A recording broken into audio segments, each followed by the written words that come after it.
ಓಕೆನಾ? ಓಕೆನಾ? ಸೈಲೆಂಟ್ ಆಗಿರಿ ಅಣ್ಣ, ಸೈಲೆಂಟ್ ಆಗಿರಿ ಅಣ್ಣ. ಮೇಡಮ್, ಇವತ್ತು ಬಿಜೆಪಿ ಪಕ್ಷ ಸೇರ್ಪಡೆ ಆಗ್ತಾ ಇದ್ದೀರಾ, ಅದಕ್ಕೂ ಮುಂಚೆ ಅಂಬರೀಷ್ ಅವರು ಸಮಾಧಿ ವಿಸಿಟ್ ಕೊಟ್ಟಿದ್ರೆ ತುಂಬ ಎಮೋಷನಲ್ ಕೂಡ ಆಗ್ತಾ ಇದ್ದಾರೆ. ಹೌದು, ಯಾಕೆಂತಂದರೆ ಇದು ಅಂದರೆ ಒಂದು 5 ವರ್ಷಗಳ ಹಿಂದೆ ಸ್ವತಂತ್ರ ಅಭ್ಯರ್ಥಿಯಾಗಿ ಸ್ಪರ್ಧಿಸಿ 5 ವರ್ಷಗಳು ಇಂಡಿಪೆಂಡೆಂಟ್ ಸಂಸದೆಯಾಗಿ ನನ್ನ ಕೆಲಸವನ್ನು ಮಾಡಿದ್ದೀನಿ. ಇವತ್ತಿನಿಂದ ಒಂದು ಹೊಸ ಅಧ್ಯಾಯ ನನ್ನ ಜೀವನದಲ್ಲಿ ಆರಂಭ ಆಗುತ್ತೆ. ಏನೇ ಒಂದು ಒಳ್ಳೆಯ ಕಾರ್ಯ ಮಾಡೋಕ್ಕೆ ಮೊದಲು ಇಲ್ಲಿಗೆ ಬಂದು ಅವರ ಆಶೀರ್ವಾದ ಪಡೆದೇ ನಾವು ಮಾಡೋದು. ಸೊ ಖಂಡಿತ ಇದಕ್ಕೆ ಅವರ ಆಶೀರ್ವಾದ ಇರುತ್ತೆ ಅಂತ ನಾನು ಅಂದ್ಕೊಂಡಿದ್ದೀನಿ.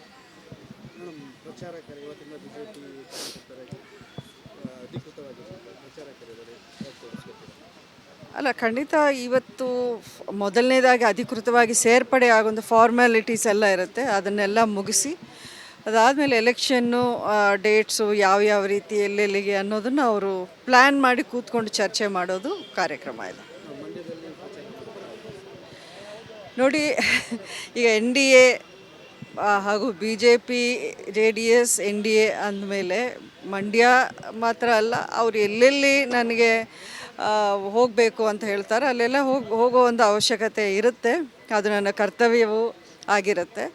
ಸೊ ಇದು ಬರೀ ಮಂಡ್ಯ ಅಂತ ಎಲೆಕ್ಷನ್ ಅಂತ ಅಂದ್ಕೊಳ್ಳೋಂಗಿಲ್ಲ. ಎಲ್ಲ ಕಡೆ 28 ಕ್ಷೇತ್ರ ಗೆಲ್ಲಬೇಕು ಅನ್ನೋವಂಥ ಗುರಿ ಇಟ್ಕೊಂಡು ಮಾಡ್ತಿರೋದ್ರಿಂದ ವೇರೆವರ್ ಎಲ್ಲಾದರೂ ಅವರು ಡಿಸೈಡ್ ಮಾಡಿದಾಗ ಅಲ್ಲೆಲ್ಲ ಹೋಗ್ತೀನಿ ನಾನು.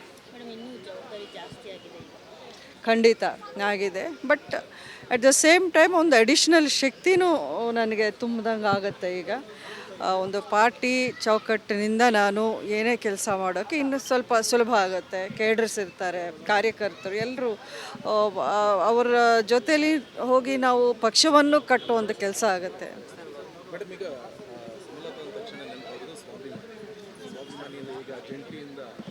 ಜಂಟಿ ಆಗ್ತಾ ಇದ್ರೆ ಈಗ ಕುಮಾರಸ್ವಾಮಿ ಅವರು ಸಪೋರ್ಟ್ ಮಾಡ್ತಾರೆ, ನಿಮ್ಮ ಒಂದು ಸಪೋರ್ಟಿಂದ ಎಷ್ಟು ಮಟ್ಟಿಗೆ ಬಲಬದ್ಧ ಅಂತ ಆಗುತ್ತೆ?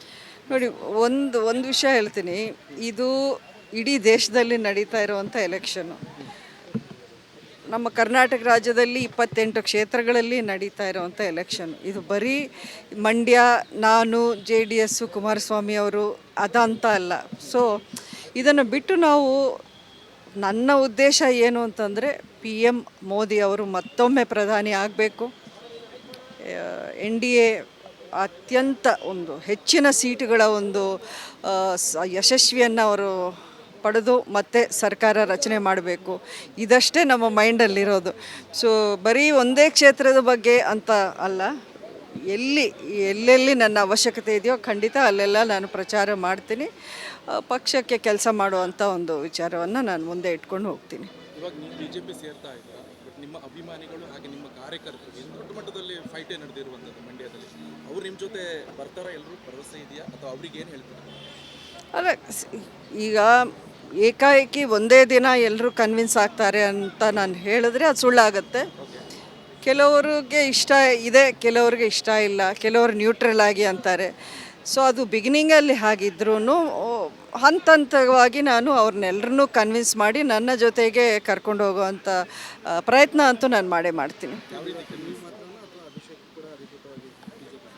ಇಲ್ಲ, ಅಭಿಷೇಕ್ ಏನು ಜಾಯ್ನ್ ಆಗ್ತಿಲ್ಲ, ನಾನು ಮಾತ್ರ ಜಾಯ್ನ್ ಆಗ್ತಾ ಇದ್ದೀನಿ. ಮಂಡ್ಯ ಸಪೋರ್ಟರ್ಸ್ ಇದ್ದಾರೆ,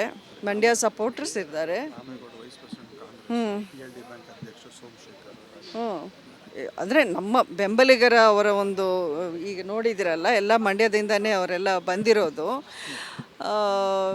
ಸೊ ಹಾಗಾಗಿ ನನಗೆ ಈವರೆಗೂ ಆ್ಯಕ್ಚುಲಿ ಹೇಳಬೇಕು ಅಂದರೆ ನನ್ನ ಮಂಡ್ಯ ಜಿಲ್ಲೆಯ ನನ್ನ ಬೆಂಬಲಿಗರೇ ನನ್ನ ಹೈಕಮಾಂಡ್ ಇಷ್ಟು ದಿನಾನು.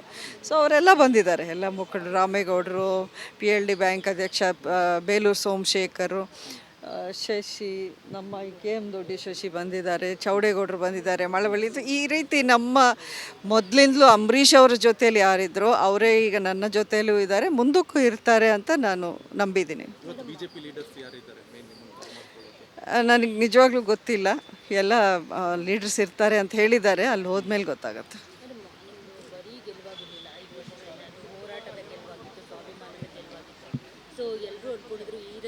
ಬಾರಿನೂ ನೀವು ಸ್ಪರ್ಧೆ ಮಾಡ್ತೀರಾ ಅಂತ ಆದರೆ ಅದು ನೋಡಿ, ಅದು ನಾವು ರಿಯಲಿಸ್ಟಿಕ್ ಆಗಿರಬೇಕು. ಅದು ಆಗಿರೋದೇ 52 ವರ್ಷ ಆದಮೇಲೆ ಒಬ್ಬರು ಇಂಡಿಪೆಂಡೆಂಟ್ ಆಗಿ MP ಎಲೆಕ್ಷನಲ್ಲಿ ಗೆದ್ದಿದ್ದು. ಅದು ಪ್ರತಿ ಬಾರಿ ರಿಪೀಟ್ ಆಗುತ್ತೆ ಅಂದ್ಕೊಳ್ಳೋದು ತಪ್ಪಾಗುತ್ತೆ. ಆ ರೀತಿ ಅದೇ ನಾನು ಮೊನ್ನೆ ಹೇಳಿದ್ದಂಗೆ ಹಠಕ್ಕೆ ಏನೋ ನಾನು ನಿಂತು ಏನೋ ಒಂದು ಸಾಧಿಸಬೇಕು ಅನ್ನೋದಕ್ಕಿಂತ ಈಗ ನಮ್ಮ ದೇಶಕ್ಕೆ ಯಾವ ಒಂದು ಸರ್ಕಾರ ಬೇಕಾಗಿದೆ, ಯಾರ ನೇತೃತ್ವ ಬೇಕಾಗಿದೆ, ಅದನ್ನು ನಾನು ಯೋಚನೆ ಮಾಡಿದ್ದೀನಿ. ಬರೀ ನಂದು ಬಗ್ಗೆನೇ ನಾನು ಯೋಚನೆ ಮಾಡಿದರೆ ಸಾಕಷ್ಟು ಅವಕಾಶಗಳಿತ್ತು, ನಾನು ಅದನ್ನು ಚೂಸ್ ಮಾಡಿಲ್ಲ. ಸೊ ನನ್ನ ಆಯ್ಕೆಗಳು ಸ್ವಲ್ಪ ನಿಮಗೆ ವಿಭಿನ್ನ ಅನ್ನಿಸ್ಬೋದು, ಬಟ್ ನಾನು ಹಾಗೇನೆ.